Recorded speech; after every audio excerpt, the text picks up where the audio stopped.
एक पहाड़ी के नीचे रामगढ़ नाम का एक गांव था। गांव के सारे जानवर हरी घास खाने के लिए सुबह उसी पहाड़ी के ऊपर बसे जंगल में जाते और शाम होते होते घर वापस आ जाते थे। हर दिन की तरह लक्ष्मी नाम की एक गाय अन्य गायों के साथ उसी पहाड़ी के जंगल में घास खाने के लिए गई थी। वह हरी घास खाने में इतनी ज्यादा प्रसन्न थी कि वह कब एक शेर की गुफा के पास पहुंच गई उसे पता भी नहीं चला। शेर अपनी गुफा में सो रहा था और वह पिछले 2 दिनों से भूखा भी था। जैसे ही लक्ष्मी शेर की गुफा के पास पहुंची, गाय की खुशबू से शेर की नींद खुल गई। वह शेर धीरे धीरे गुफा से बाहर आया और गुफा के बाहर गाय देखकर खुश हो गया।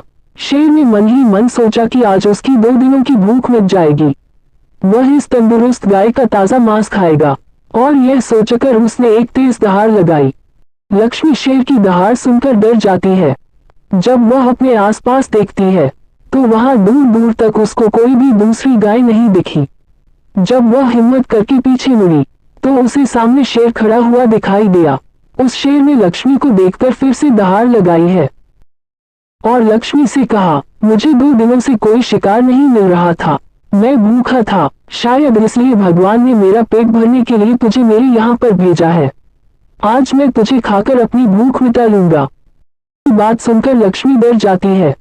वह रोते हुए शेर से कहती है, मुझे जाने दो, मुझे मत खाओ। मेरा एक छोटा बच्चा है जो अभी सिर्फ मेरा ही दूध पीता है और उसे घास खाना अभी तक नहीं आया है। लक्ष्मी की बात सुनकर शेर हंसते हुए कहता है, तो क्या मैं अपने हाथ में आए शिकार को ऐसे ही जाने दूं? मैं तो आज तुझे खाकर अपनी 2 दिनों की भूख मिटाऊंगा। शेर के ऐसा कहने पर लक्ष्मी उसके सामने रोने लगी और विनती करते हुए कहती है कि आज मुझे जाने दो, मैं आज अपने बछड़े को आखिरी बार दूध पिला दूंगी और उसे बहुत सारा प्यारा करके कल सुबह होते ही तुम्हारे पास आ जाऊंगी। फिर तुम मुझे खा लेना और अपना भूखा पेट भर लेना। शेर लक्ष्मी की यह बात मान जाता है और धमकी देते हुए कहता है कि अगर कल तू नहीं आई तो मैं तेरे गांव आऊंगा, फिर तुझे और तेरे बेटे दोनों को खा जाऊंगा। शेर की यह बात सुनकर खुश हो जाती है और शेर को अपना वचन देकर गांव वापस चली जाती है।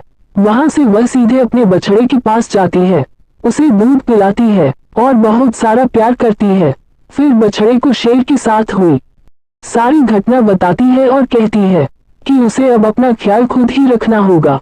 वह कल सुबह होते ही अपना वचन पूरा करने के लिए शेर के पास चली जाएगी। अपनी माँ की बातें सुनकर बछड़ा रोने लगता है। दूसरे दिन सुबह होते ही लक्ष्मी जंगल की तरफ निकल जाती है और शेर की गुफा के सामने पहुंचकर शेर से कहती है, अपने वचन के अनुसार मैं तुम्हारे पास आ गई हूँ, अब तुम मुझे खा सकते हो। गाय की आवाज सुनकर शेर अपनी गुफा से बाहर निकलकर आता है और भगवान के अवतार में प्रकट होते हैं। वह लक्ष्मी से कहते हैं, मैं तो बस तुम्हारी परीक्षा ले रहा था, तुम अपने वचन की पक्की हो, मैं इससे बहुत प्रसन्न हुआ। तुम अब अपने घर और बछड़े के पास वापस जा सकती हो। इसके बाद वे उस गाय को गौ माता होने का वरदान भी देते हैं और उसी दिन के बाद से सभी गायों को गौ माता कहना शुरू कर देते हैं।